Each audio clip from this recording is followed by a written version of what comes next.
ஓம் சாந்தி. பரமாத்மா சிவன் உண்மையில் எப்போதும் வித்தியாசமானவர். அவரும் கூட பிறப்பு இறப்பு சுழற்சியில் வரத் தொடங்கினால் நம்மை இந்த உலக நாடக சக்கரத்திலிருந்து விடுவிக்க யாரும் இருக்க மாட்டார்கள்.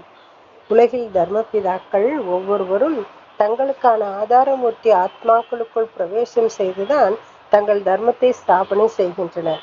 கிறிஸ்துவின் ஆத்மா இயேசுவின் உடலுக்குள் நுழைந்து கிறிஸ்தவ தர்மத்தை ஸ்தாபிக்கிறது. கௌதம புத்தரின் ஆன்மா சித்தார்த்தருக்குள் பிரவேசமாகி பௌத்த தர்மத்தை ஸ்தாபிக்கிறது.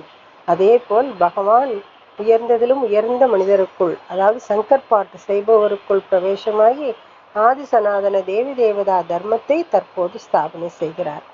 பகவானை சர்வ வியாபி என்று சொல்லிவிட்டதன் காரணமாக மனிதர்கள் புத்தியற்றவர்களாக ஆகிவிட்டனர்.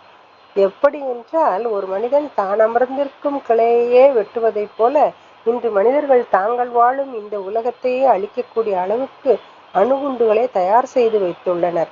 தங்களையே அதி புத்திசாலி என்று சயின்டிஸ்டுகள் நினைத்து கொண்டிருக்கின்றனர். சத்தியமான, உண்மையான, சுகமான உலகத்தை உருவாக்குபவர்கள் தாங்கள்தான் என்று நினைத்து கொண்டிருக்கிறார்கள். பகவான் சொல்கிறார், எவ்வளவு அகங்காரம் இவர்களுக்குள் இருக்கிறது. ஆனால் பகவான் தந்தை எப்போது இந்த சிருஷ்டிக்கு வருகிறாரோ, எந்த மனிதரில் பிரவேசம் செய்கிறாரோ அவருக்குள் இப்படிப்பட்ட அகங்காரம் என்பது இருக்கவே இருக்காது. அதனால்